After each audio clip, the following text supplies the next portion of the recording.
a ticking watch, a vanished man, and a grave that tells no answers. Welcome to Agent Ash. I am your host, Hallo. Share in the mystery, drop a comment with where you're listening from.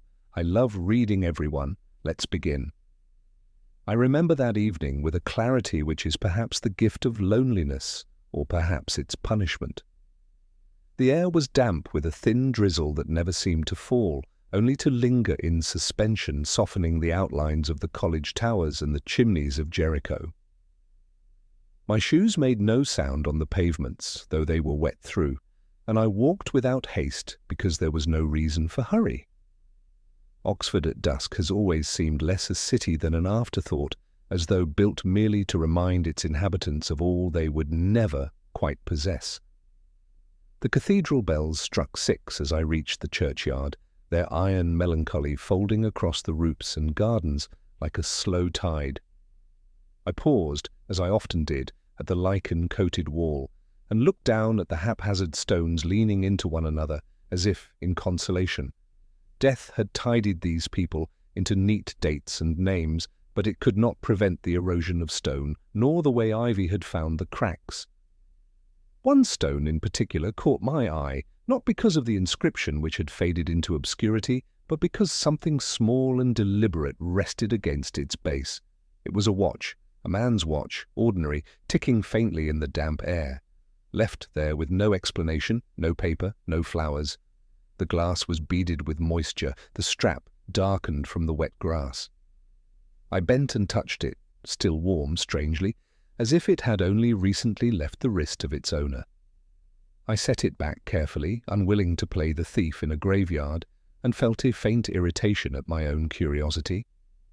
Oxford offers daily enough eccentricities without my cataloguing them all. Yet as I stood, the ticking seemed louder, as though marking not the hour, but the silence around it. I walked on through Jericho's narrow streets where the windows glowed with lamplight, and the pubs were already heavy with voices. There was laughter spilling out of the Jericho Tavern, a kind of laughter that resents those who will not join it. A group of students hurried past, scarves flying, wet hair sticking to their foreheads. One of them glanced back at me with the insolence of youth, then forgot me instantly.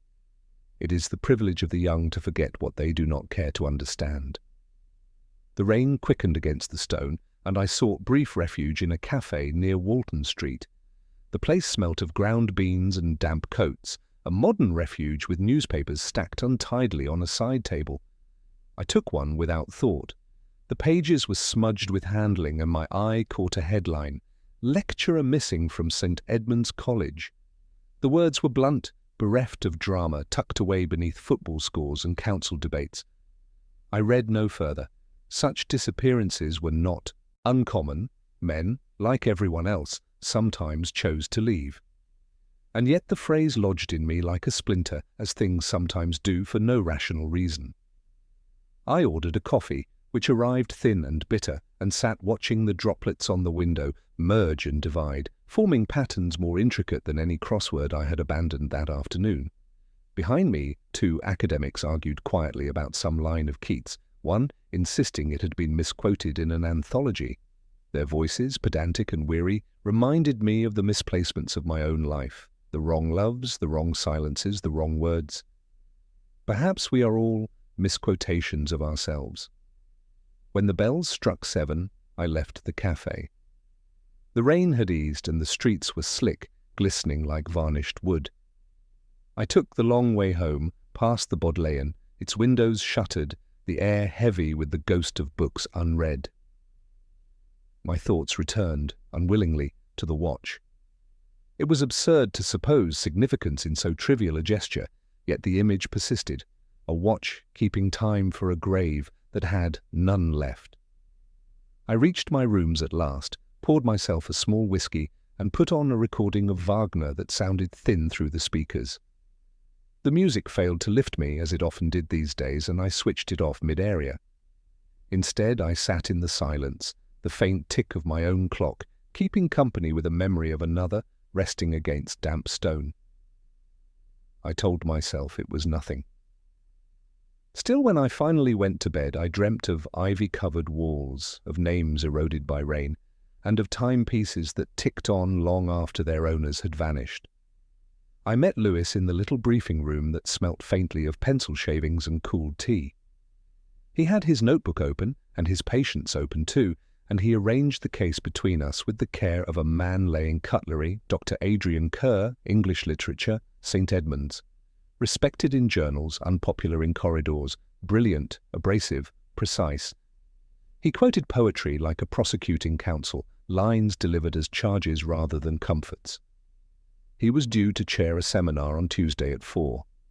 He did not arrive. The facts wore clean collars. At 9 that evening, his bicycle was still chained beneath a dripstone outside the Bodleian, the saddle wet, the lock untroubled. His rooms were rung, politely and repeatedly, and returned only the institutional hush of after-hours stairwells. No quarrel the porter dared remember, no friend who expected him, no note on a desk. Absence, done tidily, resembles discretion. We walked through rain to St. Edmunds because thinking improves when shoes complain. The stone shone with that conscientious sheen which makes learning look expensive. In the senior common room the air held sherry, damp wool, and the patience of furniture that knows too much. I let Lewis conduct the chronology, and I listened for the seams. Professor Fairfax produced admiration with a chuckle that over-explained it. Dr. Margaret Ellison folded her hands as if to demonstrate neutrality. The bursar, Harland, counted his words before he released them. A postgraduate, Claire Devon, wore the look of someone who had prepared for a viva and been examined by grief instead. The timetable gave us an ordinary afternoon that failed to reach its evening. Between last seen and expected arrival lay an hour that refused to name itself. Fairfax remembered discussing plagiarism in a corridor and called it a general concern. Margaret remembered a raised voice and then demoted it to firm tone. Harland remembered receipts and nothing else. Claire remembered admiration and seemed to apologize for the word with her eyes. Every memory wished to be reasonable. A student hovered at the doorway, anxious to be both useful and invisible. He said there was talk of a watch being found by a grave, or someone's friend had said so. He offered the rumor like a cracked cup. I asked which grave. He did not know, and looked relieved by the not knowing. The remark pressed against my own evening's walk, the churchyard with its soaked stones, the small machine left, ticking against a name time, had chewed to crumbs. Men who measure time so carefully sometimes forget to keep it for themselves. I said nothing of this to Lewis. We visited the bicycle because metal forgets less.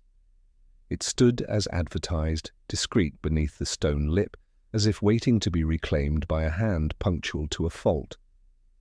I set my palm on the saddle and found it a shade lower than I expected for a man of Kerr's height.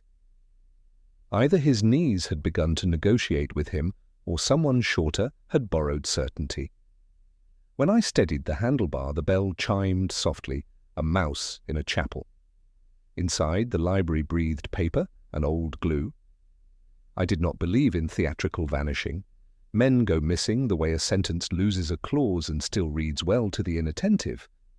Back at the lodge office, I opened the day's crossword from my pocket, as a man might open a window. Keeper of hours left lying in churchyard, 5. In the morning I had written angel, and distrusted my own piety. Now a duller, truer answer presented itself. Watch. I rubbed the letters away and left the squares blank. Lewis said we would set about the drill, timetables, phone logs, the seminar list. He asked whether the business about the watch mattered. I said that it might, but that meaning, like rain in Oxford, declares itself slowly. Somewhere a porter practiced forgetting more than he remembered tonight.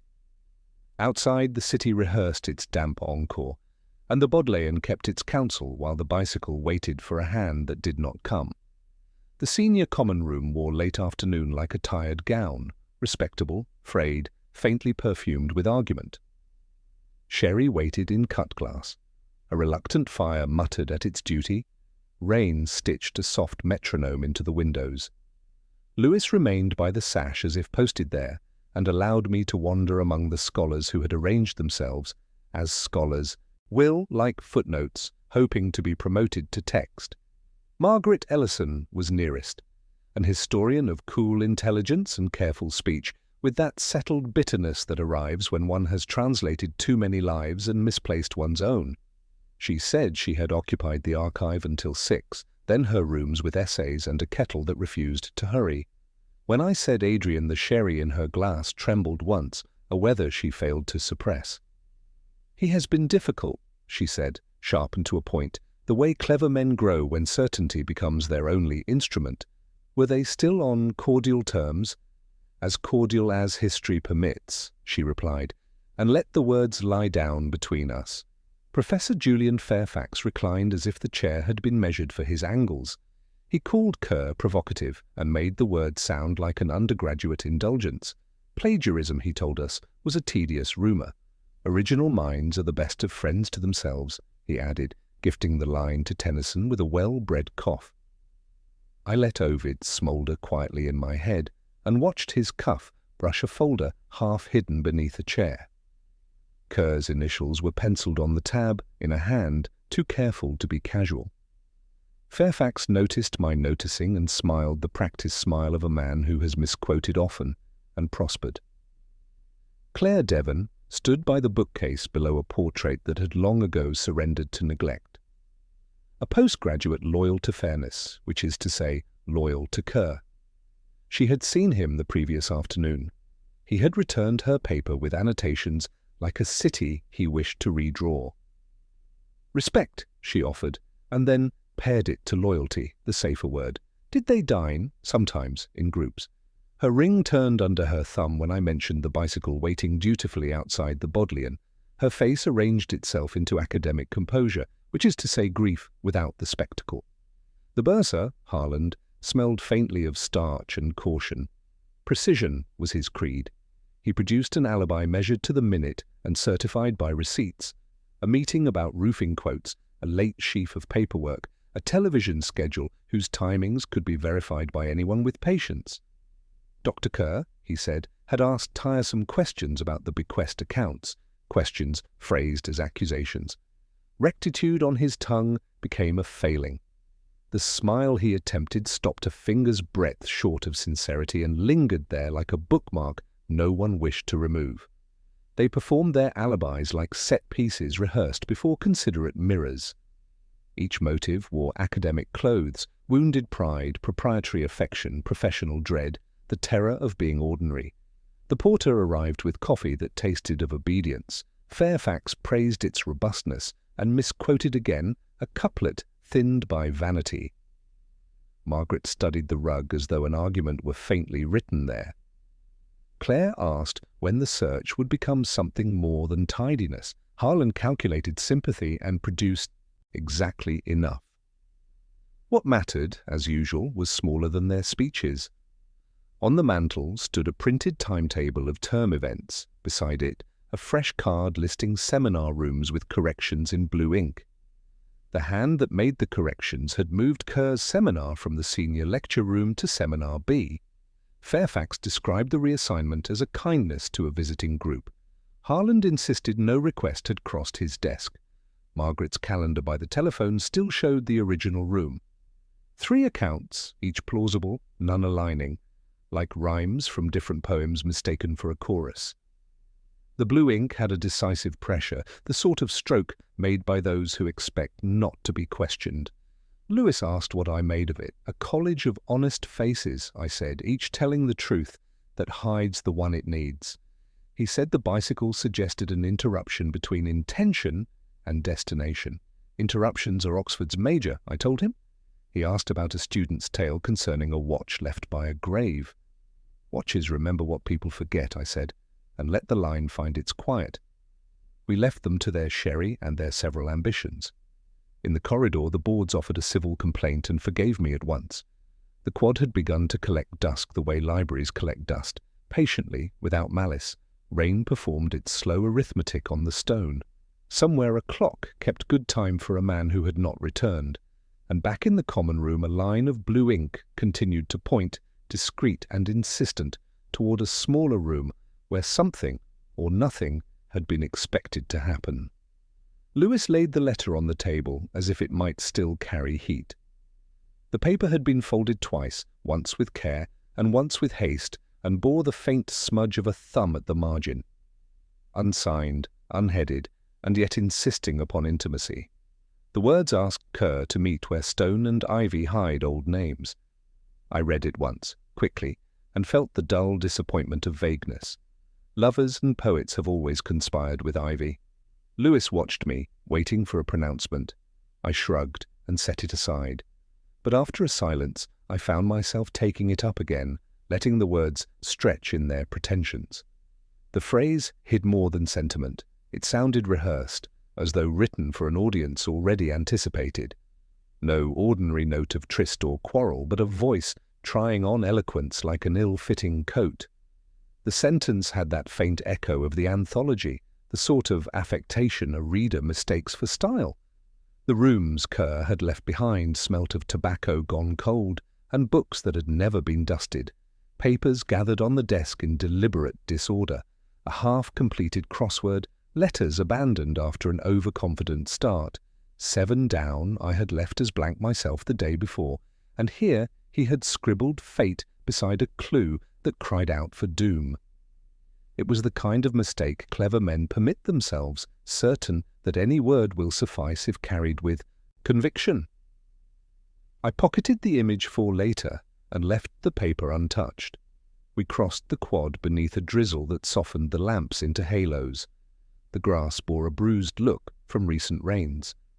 I asked Lewis whether he thought the note invited or commanded. He said it sounded like neither, merely like someone playing at secrecy. He had the blunt advantage of being right without knowing it. The porter, summoned unwillingly from his logbook, spoke of Tuesday evening as though reconstructing a dream. Kerr had stood in the quadrangle, speaking to a woman. The porter heard the cadence of gentleness, nothing more. Which woman? We asked. He could not say, and his eyes dimmed with the sudden recollection of discretion. Did she enter the stair? Number did she leave by the gate? Perhaps. The rain had been thicker then, and his own supper had been waiting. He did not see faces, only shapes. He said this last line twice, as if to bury detail rather than recall it. Lewis pressed with the mild insistence that earns nothing but irritation. I watched the porter instead, noting the way his hand tightened on the keys at his belt, as though fearing I might remove one. He knew more, or thought he did, but college life trains its servants in the virtue of silence. Allegiances are not earned by constables. We walked on. The cloisters gave back the sound of our footsteps like a slow argument.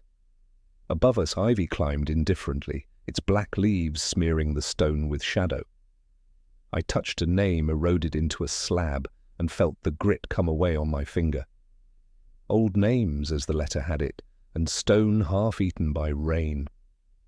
One could stage any meeting here, clandestine, romantic, desperate. Yet the phrase had not chosen a cloister or a corner. It had chosen to be literary. I said as much to Lewis. He frowned, less at the deduction than at the possibility of reading poetry after duty hours. In Kerr's pigeonhole, a circular from the library waited unopened, and beneath it a personal letter in another hand, this one signed and dated, asking after an overdue book. Nothing extraordinary except that the book in question was not recorded in the ledger. A small matter, and perhaps not worth more than an eyebrow, but I kept the detail. Libraries forget as well as remember. When we left, the rain had gathered its strength and the lamps hissed faintly under the wet. I carried the unsigned letter in my pocket, though I disliked the company. The words continued to prattle about stone and ivy, and I imagined Kerr pausing under the arches, watch still ticking, waiting for a woman whose name had been omitted with care. I wondered whether she had spoken first, or he. Whether the porter had heard only gentleness, because gentleness was what he wished to hear. That night I poured whiskey into the silence of my rooms and read the letter once more. I wrote nothing in the margins, though I was tempted to underline the affected phrase to expose it for its vanity. Instead, I folded it back along its weary creases. Men vanish for many reasons, but rarely for poetry. Still, poetry has a way of leaving the door ajar. Her rooms were smaller than I expected, though I should have known that historians rarely possess more than shelves. The walls leaned beneath the weight of volumes, their bindings sunned unevenly, their margins no doubt annotated with the mild venom of scholarship. Margaret Ellison opened the door as if expecting someone gentler than me. She looked older than she had in the common room, but perhaps it was only the unforgiving intimacy of lamplight. I told her we were still tracing Kerr's last days. She replied that everyone seemed to be. Her voice carried that half-resigned irony of one who has been examined before and learned the futility of resisting. She gestured me to a chair. The fabric sighed as I sat. I asked about the quarrel whispered through the college. She set her glass of sherry down with deliberate care, as if preventing it from trembling. Adrian was a man who liked to wound, she said. He found words sharper than necessary. Did she regret the quarrel? Regret implies tenderness, she answered, and I prefer accuracy. It was not unkind, that answer, only defensive. I watched her closely, searching for the performance of guilt, but found only fatigue. She poured more sherry into her own glass and none into mine. A subtle declaration. She wished to preserve control of her solitude. On her desk, beside a blotter and a pile of student essays, lay a crossword. The grid was half-filled, some clues attacked with vigour, others left in limbo. My eyes settled on 14 down, grave marker, Time's cruel witness, 5. She had written stone, then crossed it out, the letters bruising the paper. I murmured something about the clue. She said she had meant to return to it, though her tone was vague. I considered watch, and the thought took root with unwelcome haste. I entertained the notion, how could I not, that she had left Kerr's own watch against that rain-slick tombstone as a bitter epigram. A woman spurned, a quarrel unresolved, a token placed for irony's sake. The theory coiled easily, plausible enough to satisfy the hungry logic that demands each death possess a gesture. Yet when I looked at her face, I saw no triumph there. Her eyes carried an older sorrow, something private and unbroadcast, the kind of wound that does not seek witnesses. It was too authentic to be rehearsed, too raw for artifice. If she had killed Kerr, she would not tremble over sherry. She would have written the answer neatly in her crossword and not scratched it out. She spoke of Kerr as if she still argued with him in memory. He was brilliant, yes. He was cruel, yes. He was impossible to forget, certainly. She stared into her glass as if expecting a date to rise from its amber depths.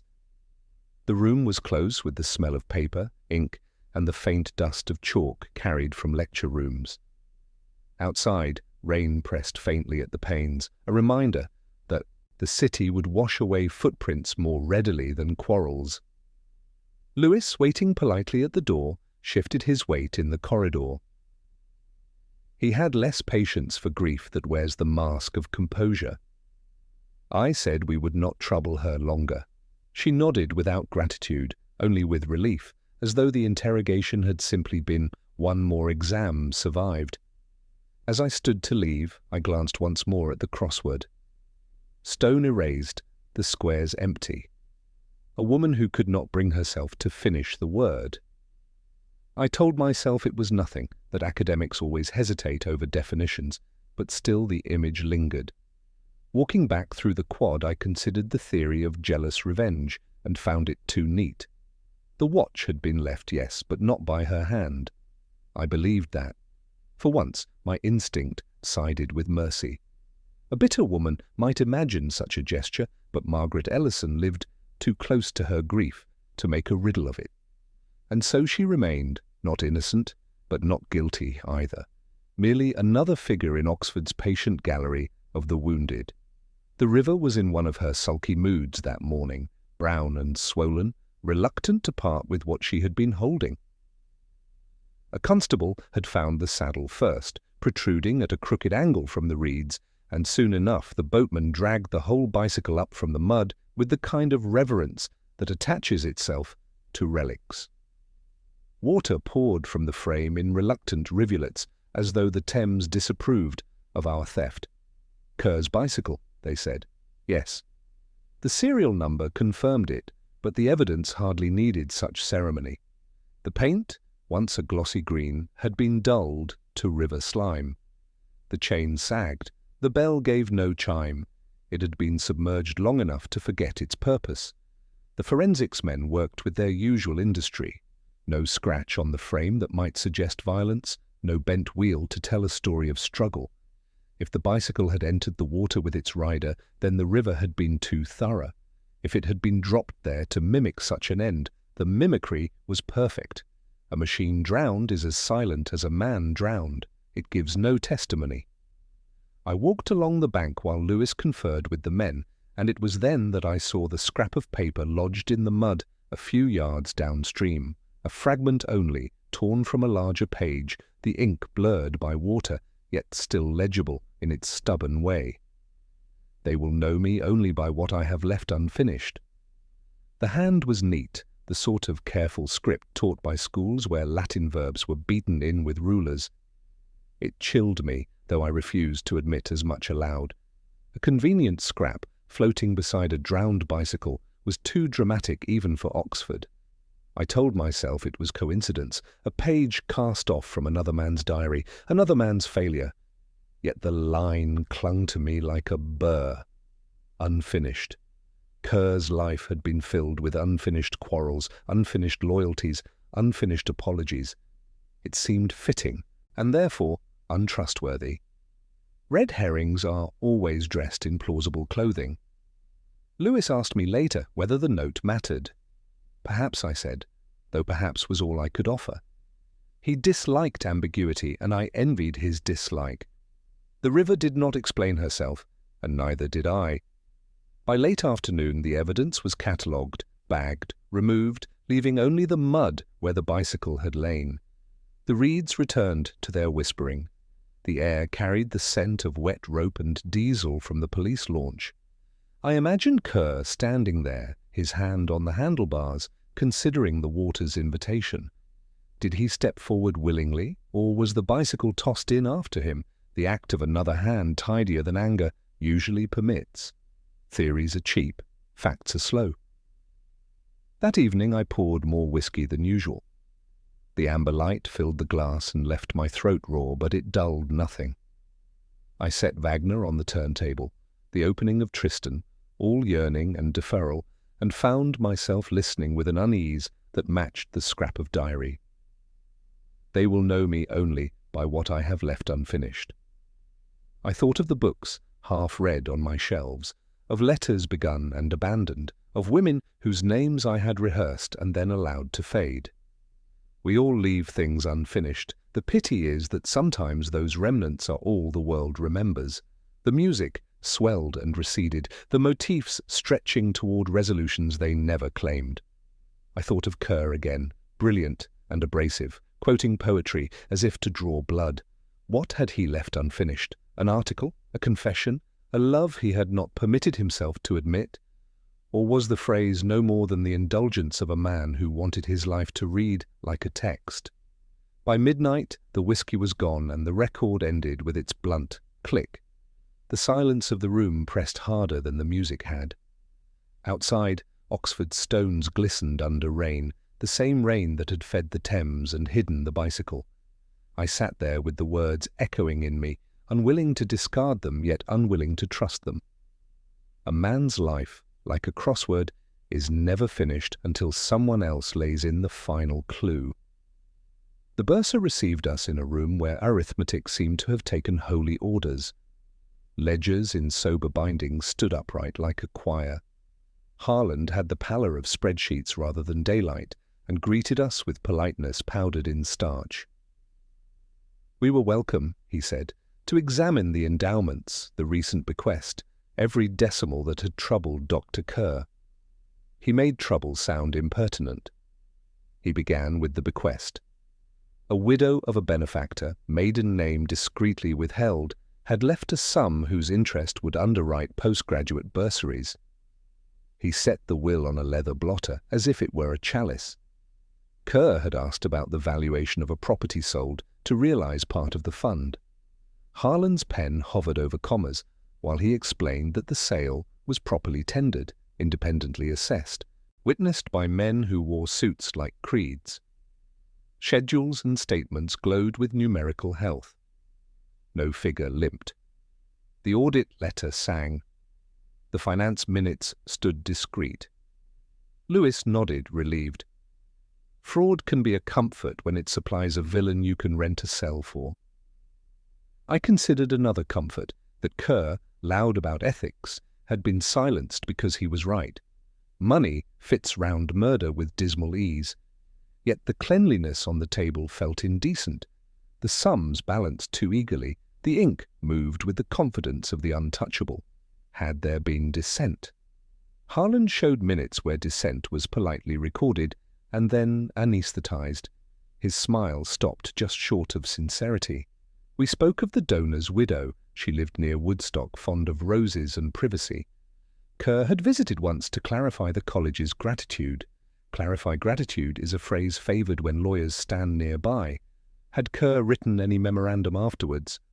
A brief note of thanks, Harlan believed.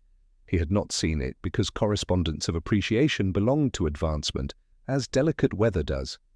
I read the valuations. The property sold was a terraced house in North Oxford, desirable enough to inspire genteel envy. Yet one detail troubled me, a surveyor's estimate dated 3 weeks after the committee had accepted an offer. Not illegal, but suggestive of a decision tidied rather than reached.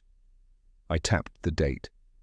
Harlan said the surveyor merely confirmed what was known. I prefer confirmation before assent. He preferred efficiency. Lewis asked about Kerr's manner. Earnest, said Harlan, inclined to rhetoric. He lifted a ledger to a higher stack as if raising a small wall. Did Kerr mention taking the matter further? Academic colleagues sometimes confuse caution with conspiracy, Inspector. I wrote nothing and watched his fingers. They aligned paper edges with devout care, but when I asked whether the purchaser had any connection to the college, his thumb whitened briefly against the card. A name repeated itself across the paperwork, almost a refrain. Martingale Trustees. Respectable, perhaps, but it reappeared with the smooth frequency of a butler who knows every door. The trustees had advised here, underwritten there, provided comfort everywhere. Were they chosen by competitive tender?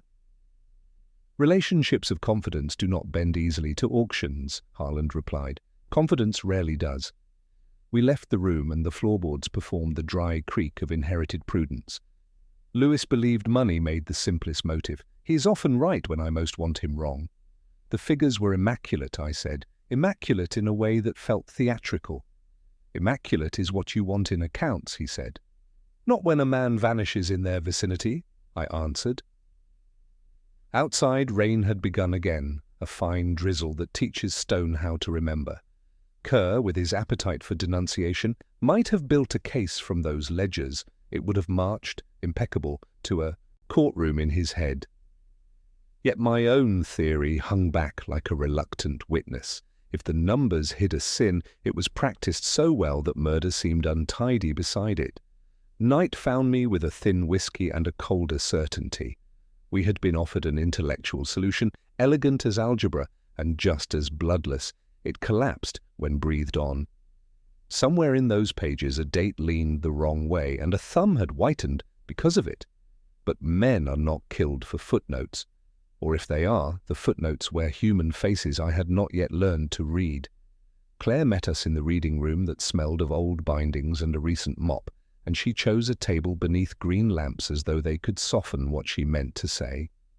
She arranged her hands on the wood and pretended to consult the catalogue while silence performed its slow surgery. When I told her we were past the stage of tact, she said tact had never found her useful. She spoke of supervisions, of papers returned with red ink that looked strangely affectionate, of evenings lengthening because Kerr could not let an argument rest. She called it an involvement because the other word required hope. I asked how long the involvement had borne that name. She said names arrive late, when people need categories more than comfort.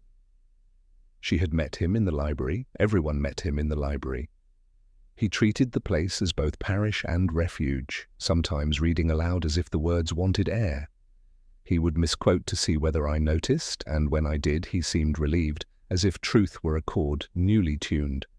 There had been no talk of running away, no theatre, only an intimacy conducted at the pace of marginalia. On the afternoon before he vanished, he was distant, not cruel, simply elsewhere. She thought he was tired of quarrels in the common room, tired of being right in public. When I asked what he carried that day, she answered at once. The old photograph, kept in a manila envelope behind a shelf of Spencer, he never lent. We went to his rooms, still tidy with the tidiness of interruption. The envelope yielded a photograph once glossy, now wearing its decades like dust. 4 young men stood shoulder to shoulder on a forgotten lawn, their hair and ties a tempted seriousness, their smiles another kind of pact. On the back someone had written Michaelmas 1957 and 4 names, 3 still legible. Kerr's father was there, second from the left. The 4th name had gone with the torn corner, and the tear crossed one face, so the man seemed half concealed by weather. Why was Kerr studying this so hungrily?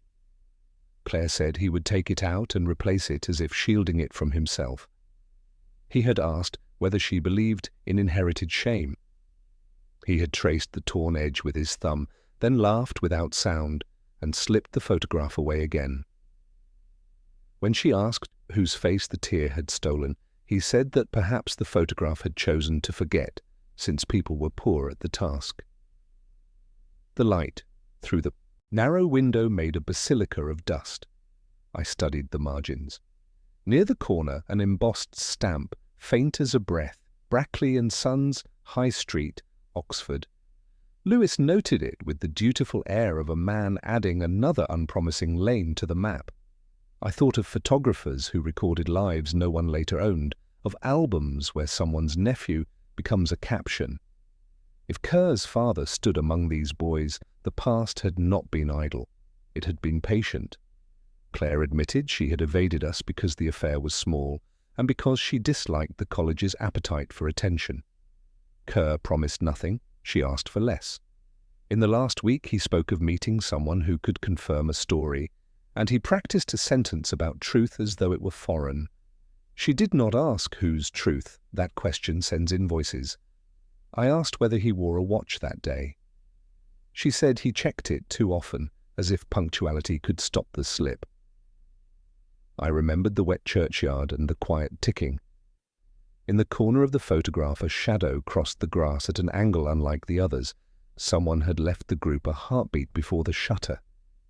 It struck me that the tear may not have obscured a face at random, but to mimic a departure already written in light. We left with the envelope resealed badly, like a promise returned by post. The corridor outside creaked its hymn. The case, which had flirted with ledgers and timetables, turned toward a lawn in 1957 and a smile interrupted by weather. Fairfax chose a restaurant that pretended to be modest and charged like a cathedral. The linen had the righteousness of fresh snow, and the waiters moved with the assurance of men who could grade vowels. He spoke more than he ate, a scholar rehearsing ease, and told me the college had weathered worse storms than the present unpleasantness. Men go missing, Inspector, and rumours hurry to fill the vacancy. I listened with the indulgence I grant to overtures that take too long to settle. Lewis, mercifully elsewhere, had spared me the commentary of duty.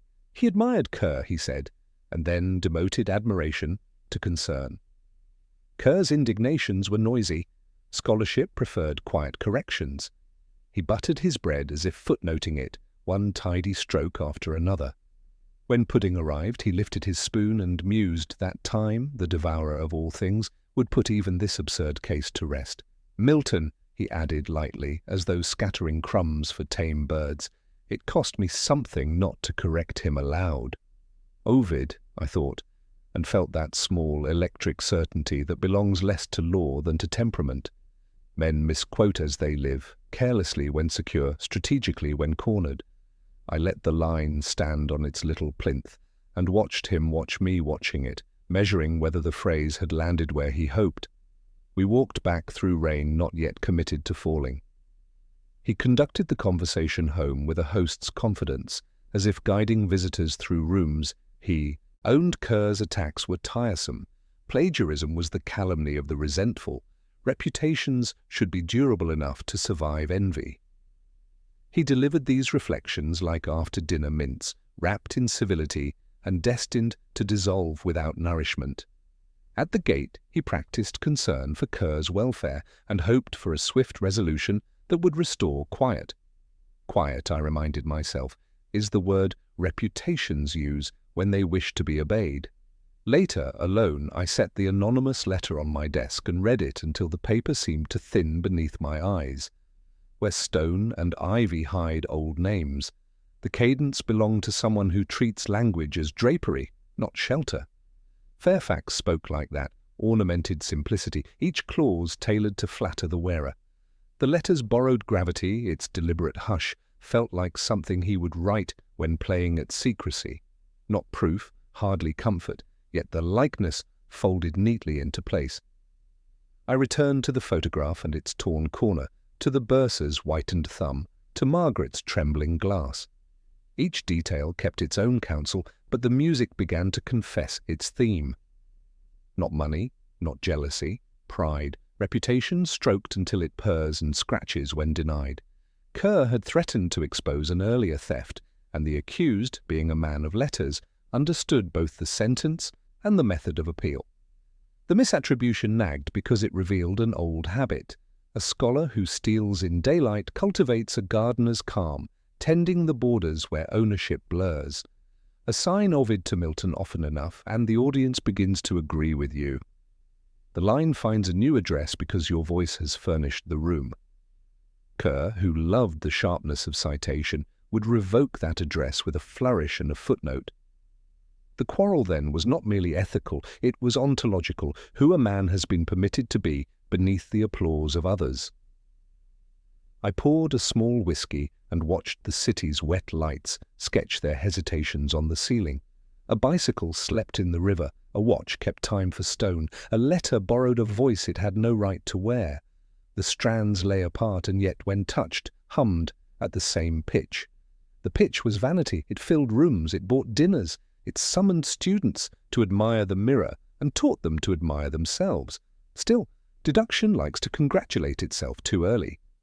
I let the theories sit beside me like an untrustworthy cat. Perhaps Fairfax had merely been careless. Perhaps the letter resembled his speaking because educated people imitate the same models. The tear across the photograph might be no metaphor at all, only weather. Oxford manufactures coincidence the way cities manufacture traffic. Detectives, deprived of sleep, begin to prefer design. I slept badly and woke with the line still walking about the room. Time the devourer of all things. I heard it as Fairfax wished it heard, a verdict with classical authority. I preferred it in name. Ovid's mouth, rougher, truer, unsoftened by translation. In the morning I would ask Lewis who had access to Kerr's pigeonhole, and whether the porter remembered a hand too smooth for errands. For now I left the letter folded and turned the lamp low. Pride makes better alibis than love. It grows confident where love hesitates, and then blunders when the room falls quiet.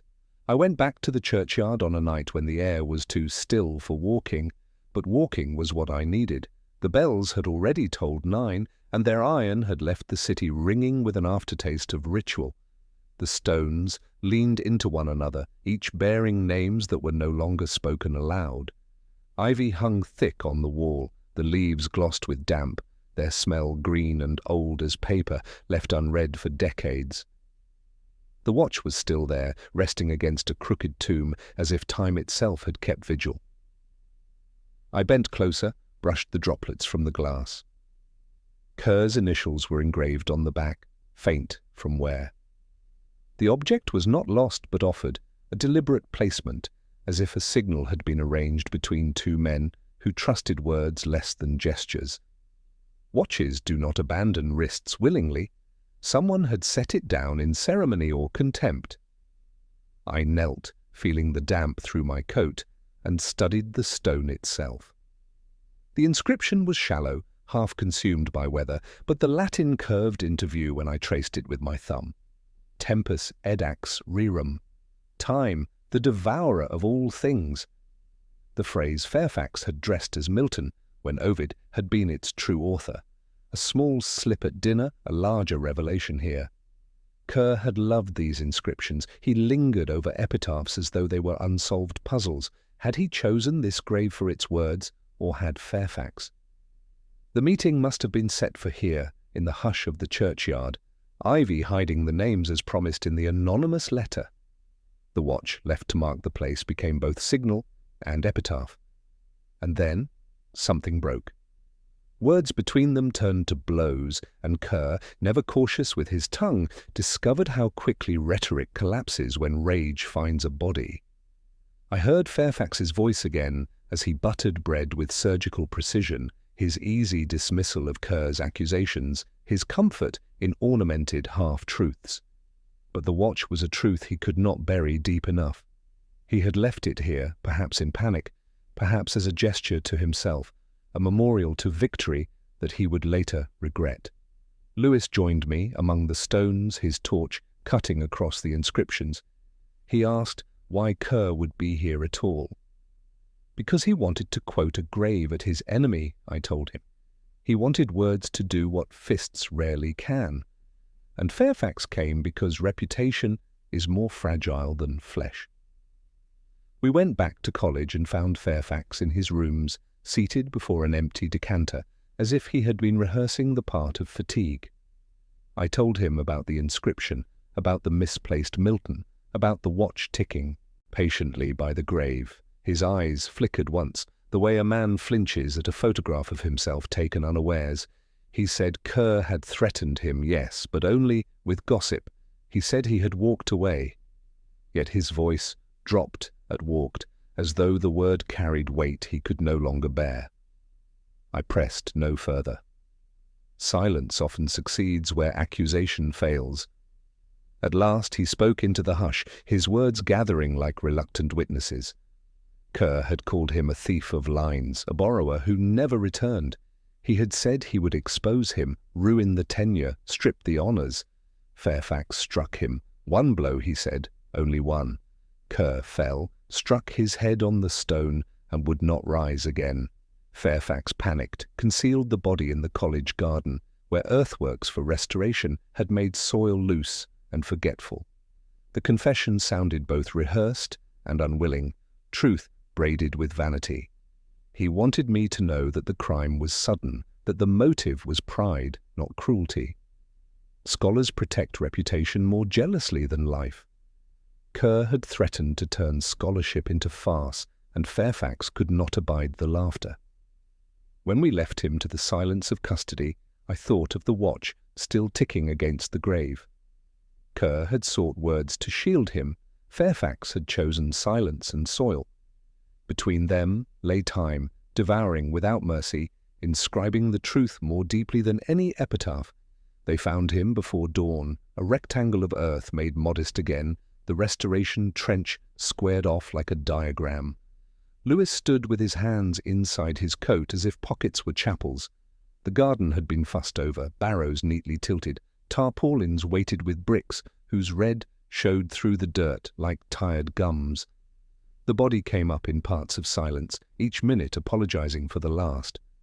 We had solved it, which is another way of saying we had arrived at the least terrible explanation left available. The foreman asked whether I wished for a moment. I wished for several, and none of them useful. Fairfax would face the charge he had earned. He watched us with the injured surprise of a man who had been cheated by gravity. Reputation is a jealous creed he had worshipped without suspecting it might ask for blood. He said that he had meant only to stop a mouth, and it obliged him by stopping. He disliked my lack of sympathy. The governor took him away, paperwork shuffled like hymnals, and I felt that tired ambivalence justice often brings, relief shaped like failure. By mid-afternoon, the garden forgot him. Students crossed the lawn with the brave purposelessness of youth, cutting corners where the paths asked for patience. A robin tried a few notes on the wall and seemed content with incompletion. I signed what must be signed and left Lewis to the telephone. He said he would manage. He always does when managing is permitted to resemble endurance. I walked away because walking is the one competence no one can take. The churchyard recognized me, without welcome. Rain had left a clean smell in the ivy. The watch lay where I had last set it, persistent, unreasonable, keeping time for a man who no longer required it. I turned it over in my palm and felt the delicate insistence of the ticking. Kerr's initials had lost their brightness but not their claim. I set the watch back, not upright, but a fraction askew, the angle a private concession to the discomfort that attends most truths. I thought of him as I have thought of others, with the baffled affection reserved for the difficult dead. He had been brilliant to the precise point where brilliance begins to cut its owner.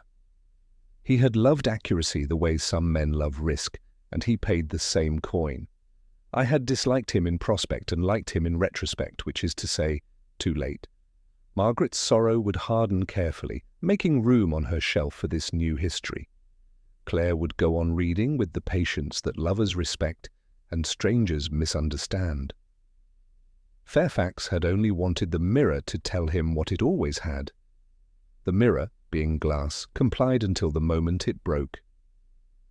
The bells began their slow arithmetic. I sat on the wet stone and allowed Oxford to inventory its sounds, a bicycle chain squeaking at the gate, shoes biting lightly at gravel, distant laughter shaved thin by distance. We pretend the city is an argument that may be won. It is only a memory that insists on repeating itself until you remember your place in it. I spoke, but only to hear the words trimmed at last of performance. Tempus edax rerum.